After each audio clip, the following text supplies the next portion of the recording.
پھر نواز شریف صاحب کو یہاں سے نکالا گیا اور پھر نواز شریف صاحب کو واپس لایا گیا. تو یہ اس خطے کی سیاست ہمیشہ سے ایسی رہی ہے. جب انٹرنیشنلی اس خطے میں ان کے مقاصد جو ہیں کچھ اور ہو جاتے ہیں تو پھر اسی قسم کی ڈیمانڈز آتی ہیں, اور پھر آپ کو یہ بھی بتانا پڑتا ہے کہ کون باہر کی دنیا کے جو جتنے بھی موٹیوز ہیں ان کی بہترین طریقے سے ان کی رکھوالی کر سکتا ہے. تو وجہ تو یہی ہوتی ہے, جیسا بے نظیر نے امریکہ میں تھنک ٹینکس کو یہ یقین دلایا کہ وہ بہترین طریقے سے امریکی مفادات کی ترجمانی کریں گی, ان کا تحفظ کریں گی, اور نواز شریف صاحب بھی یہی کہہ کر گئے, یہی کہہ کر واپس آئے. تو تمام چیزیں انٹرنیشنل سینیریو میں آپ کو دیکھنی پڑیں گی. تو میں 2025 کے حوالے سے بہت زیادہ پر امید ہوں, اور مجھے تو نہیں لگتا کہ یہ نہ ہو کہ امریکہ جو ہے وہ نہ کہے. اور ڈونلڈ ٹرمپ ضرور عمران خان کے حوالے سے ان کی ایڈمنسٹریشن یہ آواز اٹھائے گی. اگر امریکہ میں جو حکومت جا رہی ہے وہ یہ کہہ سکتے ہیں کہ ایسے لوگ جو انسانی حقوق کی خلاف ورزیوں میں ملوث ہیں, ہم ان کو ویزا, ان کے اوپر ریسٹرکشنز لگانے جا رہے ہیں, پھر سینکشنز لگائی جائیں گی.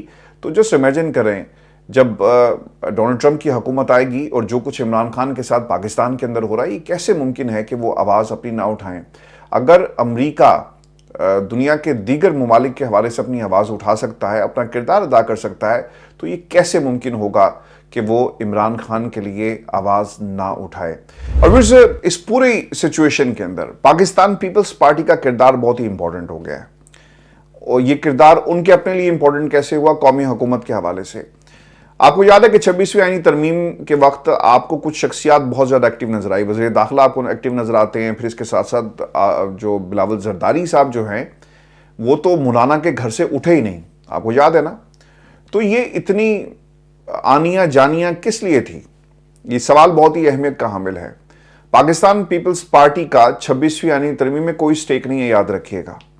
آئینی بینچ بنتا نہ بنتا ان کو کیا فائدہ؟ پاکستان کے اندر عدالتیں جس طرح چل رہی تھی چلتی رہتی, ان کو کیا کوئی نقصان تھا؟ کوئی نقصان نہیں تھا. جو مین سٹیک ہولڈرز تھے وہ تھی حکومت شہباز شریف کی, جن کی 18 سیٹوں کو آپ نے کس طرح پلس کر کے 100 سے اوپر لے کر چلے گئے, ان کی حکومت بنا دی.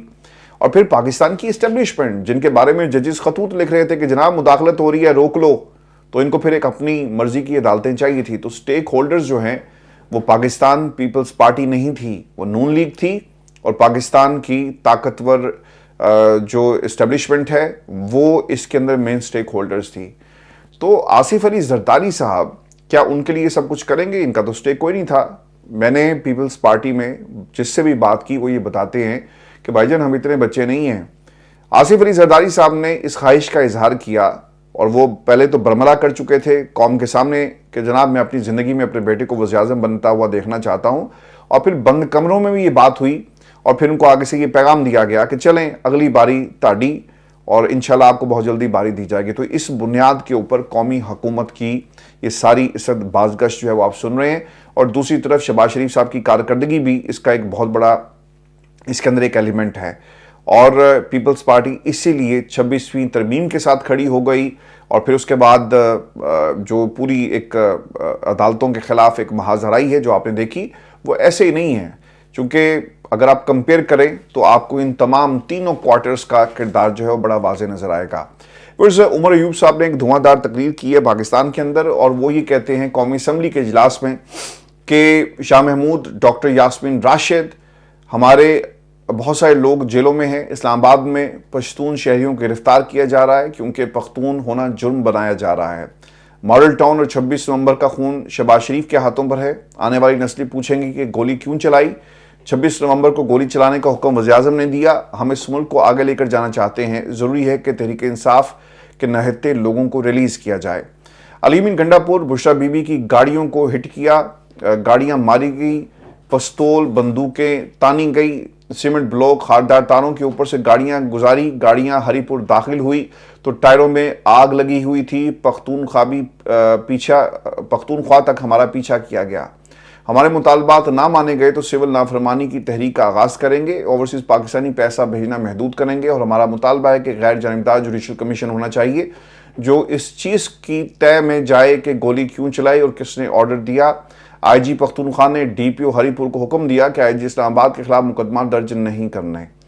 اور یہ تمام سٹیٹمنٹس ان کی طرف سے جاری کیے گئی ہیں. ویورز، خواجہ آصف صاحب نے بھی کچھ باتیں کہی ہیں، لیکن پروگرام کا وقت جو ہے وہ بہت زیادہ ہو گیا ہے. اگلی ویڈیو میں انشاءاللہ آپ سے جلد ملاقات ہوگی. اجازت دیجیے. اللہ نگہبان.